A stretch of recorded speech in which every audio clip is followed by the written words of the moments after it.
Next session will be Workshop 6, Basic Science and Pathology 3. This session will be chaired by Dr. Hoya Soriano, Dr. Takahiro Kodama, Dr. Sadahisa Ogasawara, Dr. Masahito Shimizu. Doctors, please.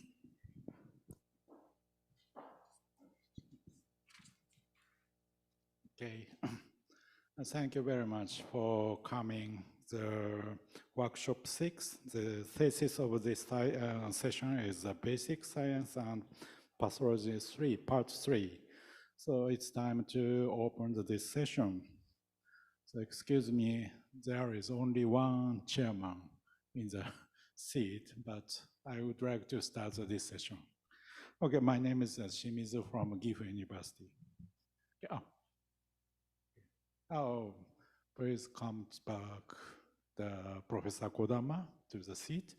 Okay, so, now start this session. The first speaker is Dr. Nakajima. The title is Enhancing Tumor Immunogenicity of Hepatocellular Carcinoma Using a Novel Cancer Vaccine from the Yamaguchi University. Okay, please start your lecture. Thank you. Thank you, Chairperson. I'm Masato Nakajima from Yamaguchi University.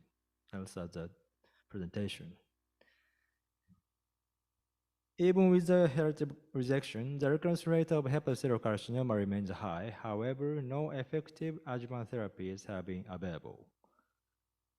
Immune checkpoint inhibitors have been used for advanced hepatocellular carcinoma. However, the response rate of immune checkpoint inhibitors against HCC has been reported only about 30%. This is partly due to the low immunogenicity of the tumor, so-called cold tumors. Therefore, we have focused on improving tumor immunogenicity and developed novel combination immunotherapy to induce cytotoxic T cells into tumor site. This is a schematic diagram of a novel combination immunotherapy. This immunotherapy consists of a combination of two adjuvant, poly-ICLC, which is agonist of toll-like receptor 3, and LAG3-IG, which is fusion protein of extracellular domain of LAG3 with IgG, and two peptides, HP70 and Gripican-3, which are expressed on almost all hepatocellular carcinoma. First, we conducted a phase 1 study using this novel combination immunotherapy for advanced gastrointestinal tumors. We reported the safety and high potential to induce specific immune reaction.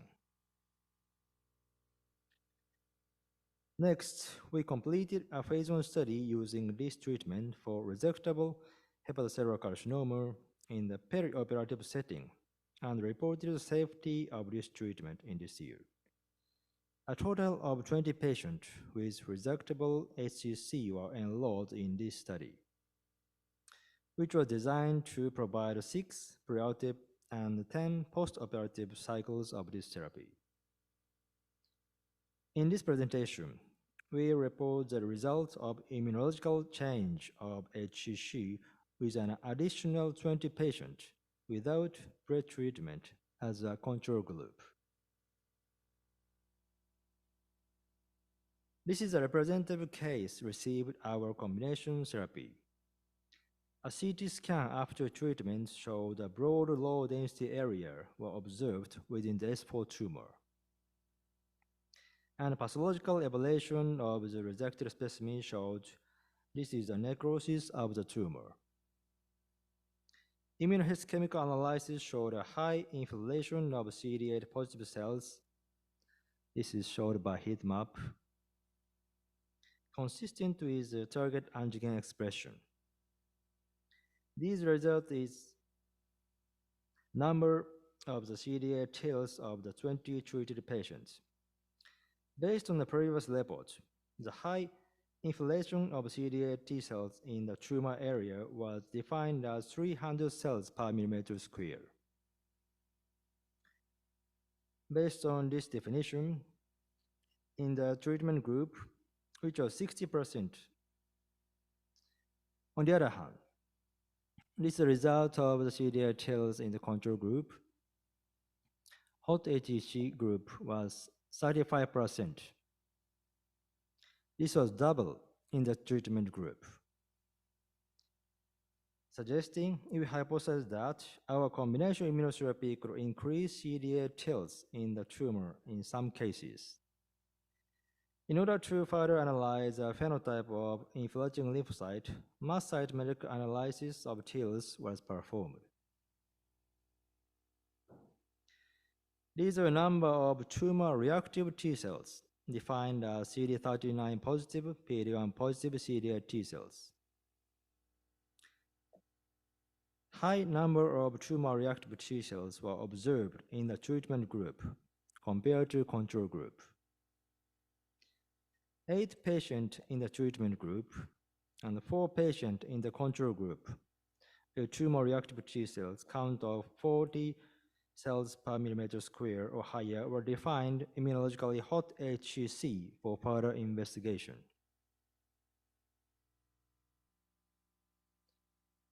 As for analysis of activation and exhaustion of tumor-reactive T cells, only 3 patients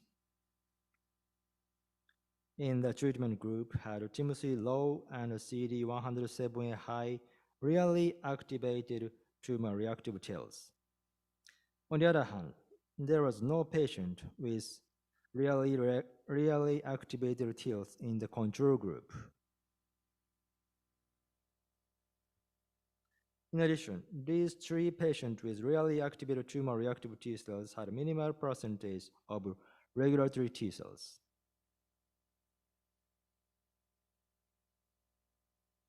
On the other hand, in control group, these 4 patients with inactivated CD8 TILs had a high proportion of Treg cells in the TILs. Finally, the location of immune cells, especially for Treg cells and activated T cells, were analyzed using PhenoCycler. Treg cells were scattered in the granzyme B positive, PD-1 positive, activated tumor-reactive CD8 T cells, and granzyme negative, PD-1 positive, inactivated tumor-reactive T cells. This result suggests that tumor-reactive CD8 T cells close to the regulatory T cells are not activated and may be suppressed. Therefore, to evaluate the distance between these cells, we performed nearest neighborhood analysis with 2 additional cases. This is a summary of nearest neighborhood analysis of immune cells. The distance between activated tumor-reactive T cell and Treg cells was 193 micrometer, while the distance between non-activated tumor-reactive T cells and regulatory T cells was close to 94 micrometer. This trend was same in other 2 cases. And these results suggest that the cytotoxic activity of tumor-reactive T cells might be reduced by Treg cells.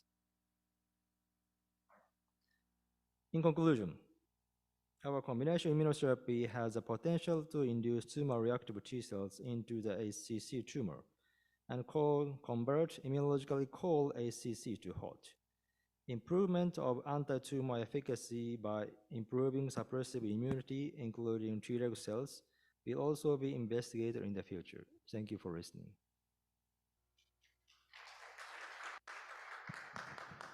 Thank you very much for Dr. Nakajima for your beautiful presentation. And now this presentation is open to discussion. Are there any question or comment in the floor? Okay. So I want to make sure who is a responder for your vaccine. Are there any relationship between the GPC3 or so your HSP70 expression for the response to your vaccine? Thank you for your question.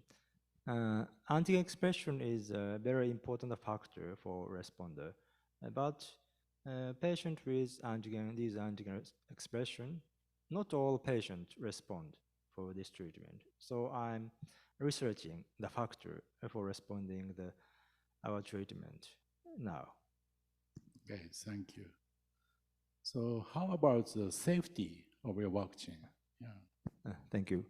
And I reported the safety of this vaccine in this year. I have the research.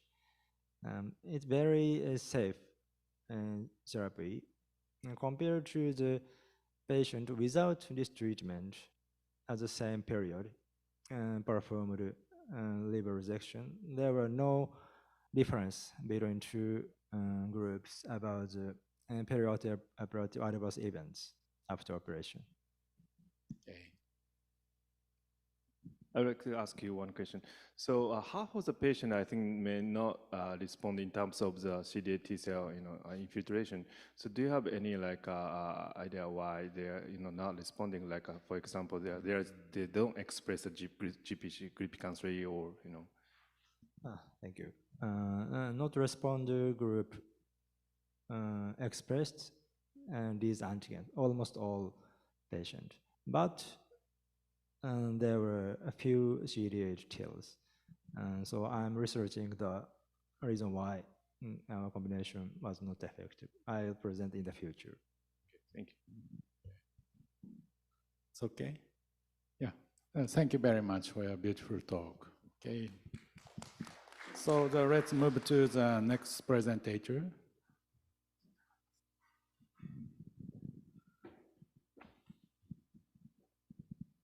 I would like to introduce the next presenter. The next presenter called Shinji Mizuochi. He will present about high-grade nuclear atypical is an unfavorable factor for the post-operative recurrence of the hepatocellular carcinoma. So please start it. I'm Shinji Mizuochi from Kunimi University. I'm going to talk about high-grade nuclear atypical is an unfavorable factor for post-operative recurrence of hepatocellular carcinoma. We have nothing to decrease for this study. This slide shows the background of our study. Hepatocellular carcinoma has a high recurrence rate even after curative treatment, and the control of recurrence is an important issue. In renal cell carcinoma, nuclear atypia is considered a risk factor for post-operative recurrence and is related to the indication for advanced therapy. In HCC, neither the evaluation methods of nuclear atypia nor the clinical significance of nuclear atypia has been established.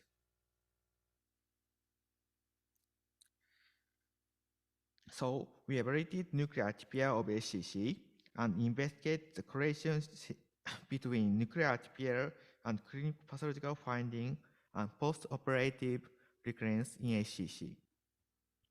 First, we evaluated nuclear atypia of HCC under the microscope by pathologist. Secondly, we evaluated nuclear atypia of HCC by deep learning model. This slide shows methods of examination 1. This study included 78 patients with HCC who This study included 78 patients with HCC who underwent hepatectomy at Korean University Hospital between 2008 and 2011.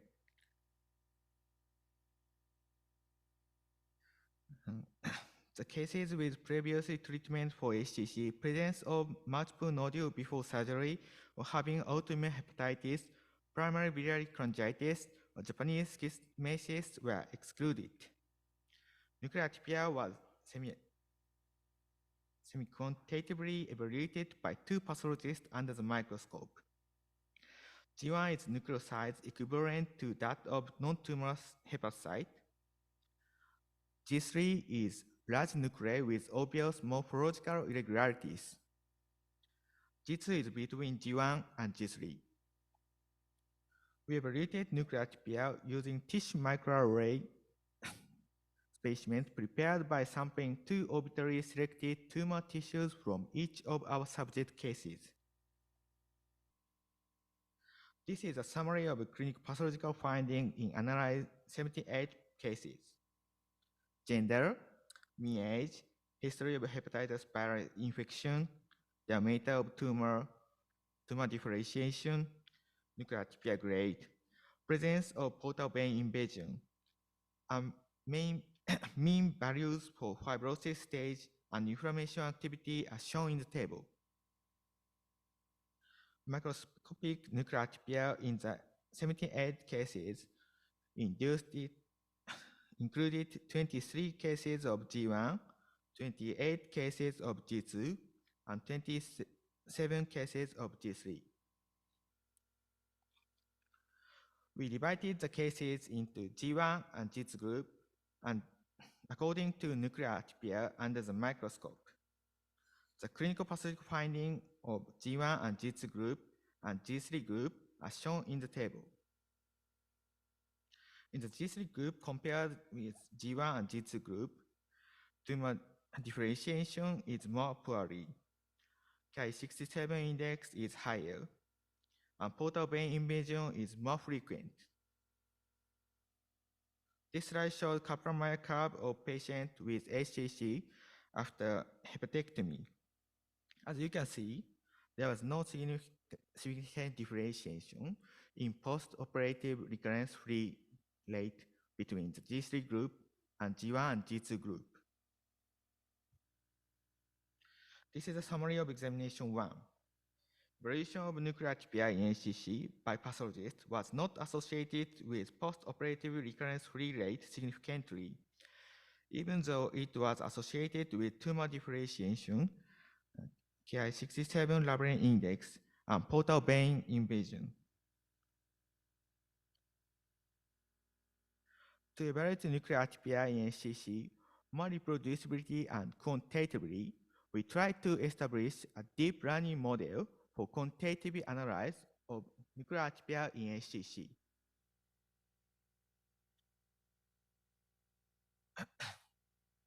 This slide shows method of examination 2.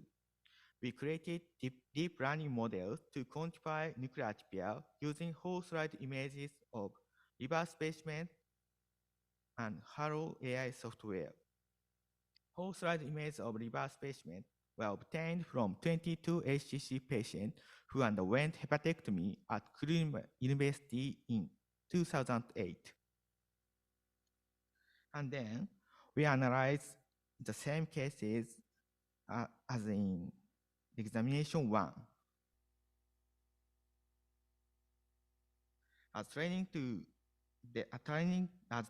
data to establish the deep learning model, we annotated nuclei with 1.5 times larger than those of non-tumorous hepatocyte and with marked nuclei or irregularly sharp nuclei as high-grade HPL. Nuclei size equivalent to that of non-tumorous hepatocyte as low-grade HPL. And nuclei between high-grade HPL and low-grade HPL as moderate-grade HPL.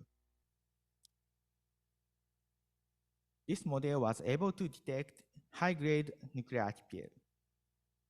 We calculated the presence of area in sample that were targeted with high-grade HPL. Here it's called high-grade HPL rate. The high-grade HPL rate of G3 group was significantly higher than that of G1 or G2 group. In the G3 group, there were variation in the high-grade HPL rate. We divided the patient into high-grade HPL group and low-grade HPL group according to the median of high-grade HPL rate.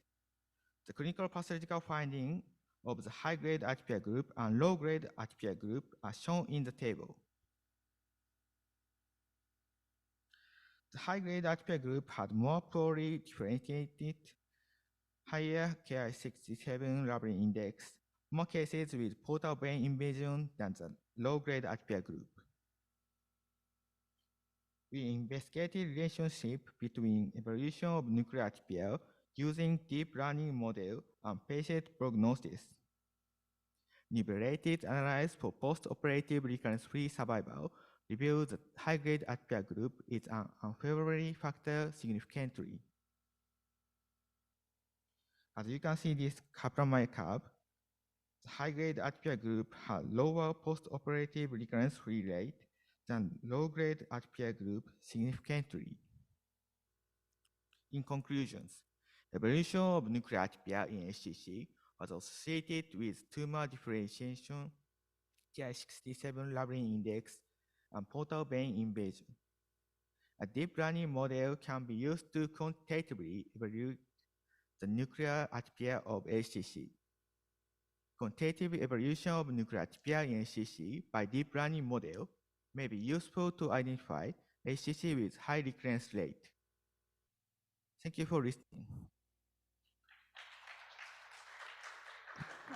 Thank you, Dr. Mizochi, for great presentation. Now this paper has opened for the discussion. Is there any question or comment regarding to this? Yes, please. Nice presentation. I'm Keisuke Kakisaka from Iwate. So you showed there are discrepancy between the experiment 1 and 2, is right? High grade nuclei can predict the poor prognosis in experiment 2, but not experiment 1, is right? Examination 2, we analyze high-grade atypia Okay. So, by deep learning model. So that means I think the experiment 1, can you check the intra or inter-observer error between the two pathologists? Yes, and we evaluate nuclear atypia. Two pathologists evaluate nuclear atypia under the microscope. Okay, how different between the evaluation, how different the result between the two pathologists? Can you check?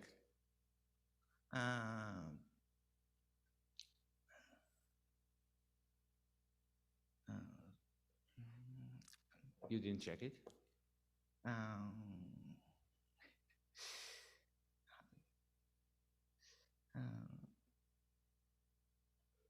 多分検査監査があると思うんですけど、検査監査をチェックしてないと、一つ目の結果が妥当かどうかが評価できないと思うんですけど、チェックしましたか？2人の病理の判断が違ってないかどうかっていうこと。それはチェックして、その検定して大丈夫だったってことです。すみません、検定はしてなかったです。わかりました。ありがとうございました。Do you have any question or comment regarding this? Yes, please. Thank you very much for your very informative talk. I'm Jalupong from Kankan University, Thailand. So I would like to know, is there any consistency or inconsistencies between the machine learning program that you use and the pathologist? For example, in the pathologist reading, you classify as G1, G2, G3, and for the deep machine learning, you use like high grade or low grade. So how many percentage of the G3 fall within the high grade atypia?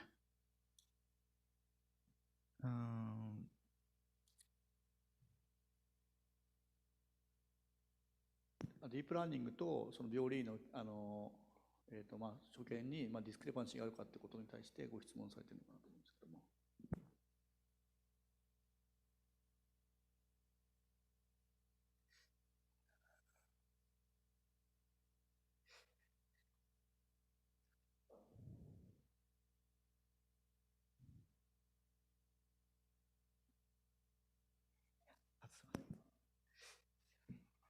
From the medical source, yes, please.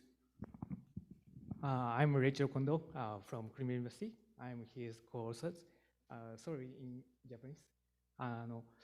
G3 グループの人ってほとんどハイグレードエリアだったよね。Yes. Yes.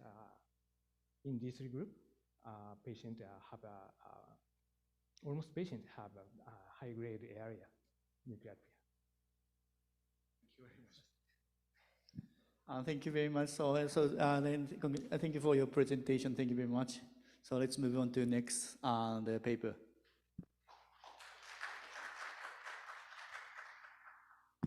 Okay, next paper will be chaired by Kodama. I think the third presenter and third presentation is absent, so I would like to move on to the last presentation. Last presentation is held by the Professor Hashimoto Naoki from the Sendai City Hospital. The title of his talk is Significance of the Partial Portal Arterialization in Small Bowel Transplantation for the Liver. So if you are ready, please start presentation. Thank you very much. I make a presentation. Significance of partial portal arterialization in small bowel transplantation.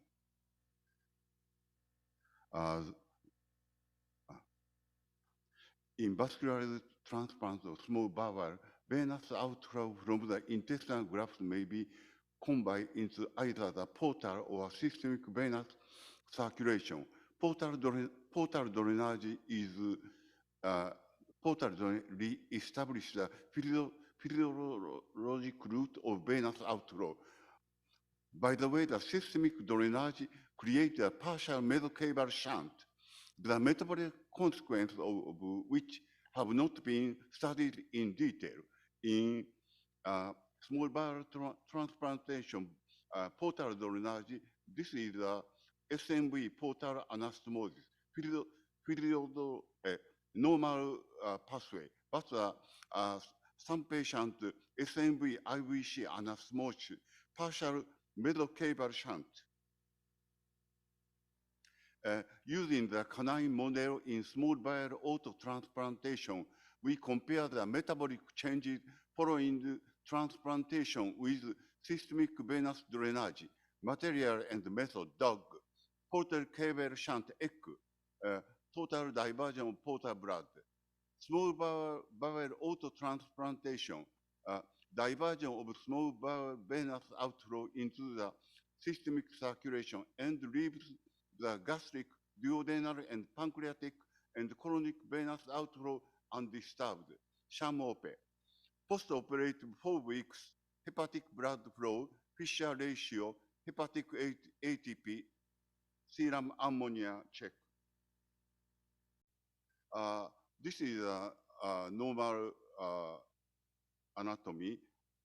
This is a portal cable shunt, total ECRO. This is a small bowel autotransplantation.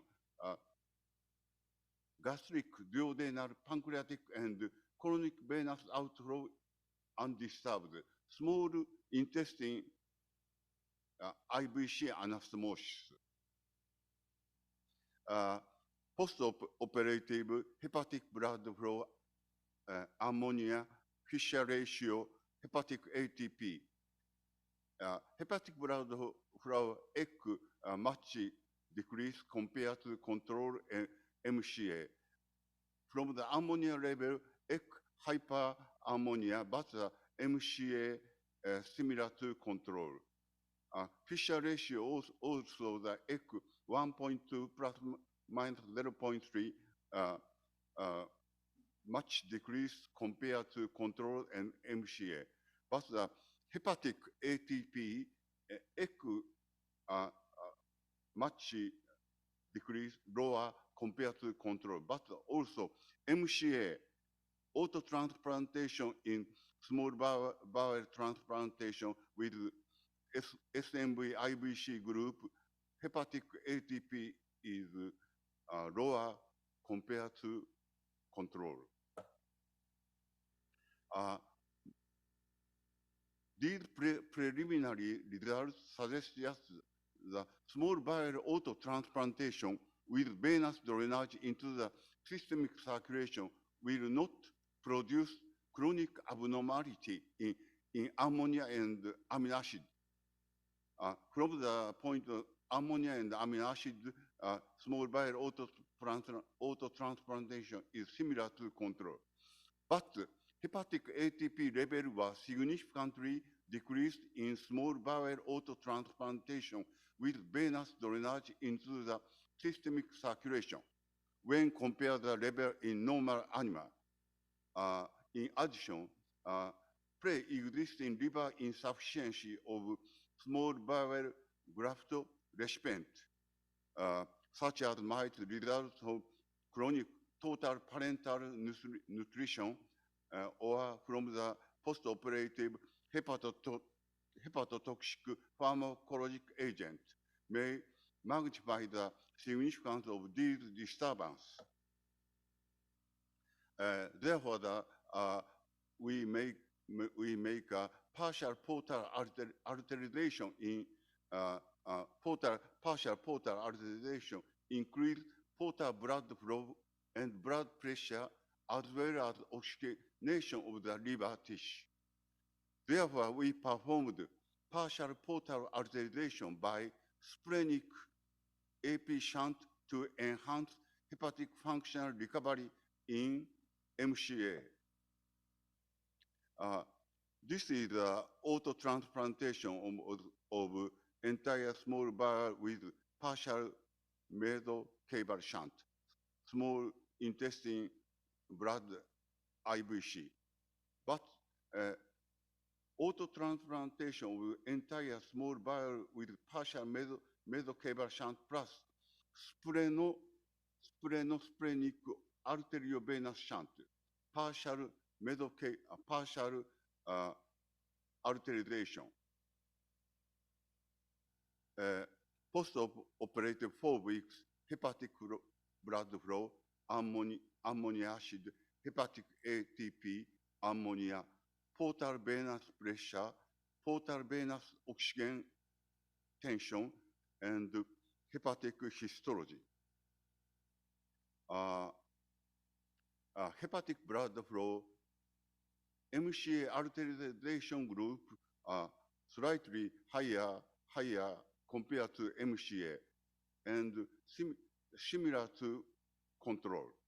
And ammonia level slightly arterization group slightly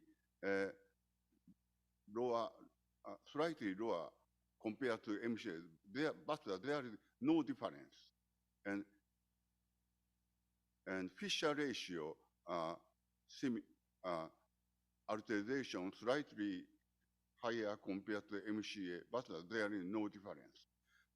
But the hepatic ATP level arterization group 0.31 plus minus 0.01, similar to control, and much higher compared to MCA group. But the arterization side effect of prolonged over-arterization, necrotizing vasculitis, initial fibrosis of portal vein and peripheral fibrosis. It has been reported that the hepatic function and architecture are preserved when portal vein flow and pressure are kept within physiological value. In adult liver transplantation, Shell reported interesting results of regulating temporary arterial shunt in portal with a flow up to 1,000 ml per minute. Our data, portal arterization group, portal venous pressure 17 plus minus 1.35, slightly significantly higher compared to control. Portal venous oxygen tension 75 plus minus 5, significantly higher compared to control. Histological finding, our data, no necrotizing vasculitis, initial fibrosis of portal vein, no, and peripheral fibrosis. There is no necrotizing, formerly the necrotizing vasculitis, initial fibrosis of the portal vein, peripheral fibrosis. But our data, there is no such a finding. Conclusion, Systemic venous drainage of small bowel graft is anatomically equivalent to an incomplete mesocaval shunt. The metabolic changes observed after MCA did not parallel the change, hyperammonia and amino acid imbalance seen after EC procedure. MCA group did not normal ammonia and amino acid level. But the hepatic ATP was significantly lower than control. However, hepatic ATP in MCA plus arterialization was similar to control. This experimental study showed that partial portal arterialization had beneficial effect on the liver during intestinal autotransplantation with systemic venous outflow.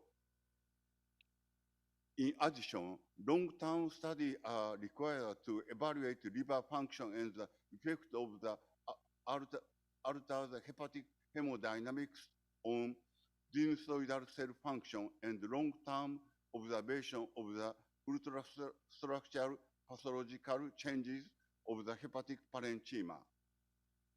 It is preferable to use medium-sized artery inflow vessel to ensure good liver oxygenation in first instance to prevent over-arterization and provide good short and medium-term patency. Thank you very much.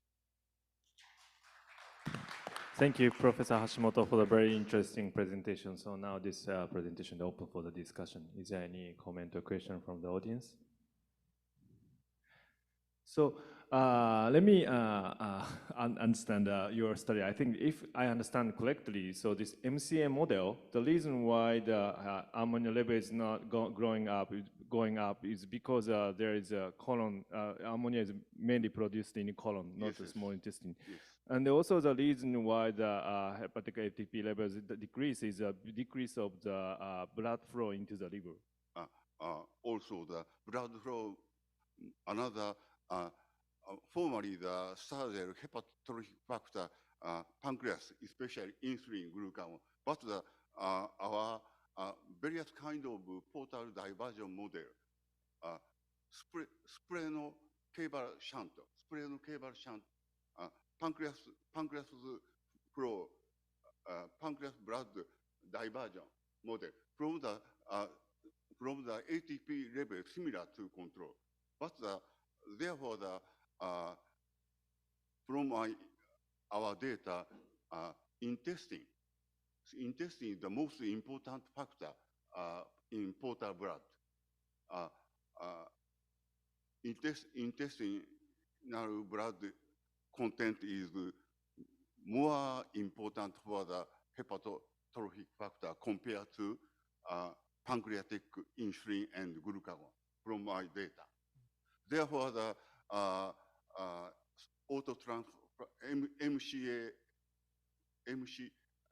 partial mesocaval shunt in small bowel transplantation, ammonia and Fisher ratio is similar to control, but hepatic ATP down, blood flow and small intestine is very important. Therefore, the partial arterization is normal, similar to ATP. Therefore, my data, partial portal arterization is very important procedure to support hepatic maintenance. Yeah, it really makes sense. But when you do the partial portal arterialization, the portal pressure is going up. It is another problem. So what about like further adding the PSE or splenic embolization to decrease the blood flow? Yes. If good if the portal high partial PSE is a good procedure.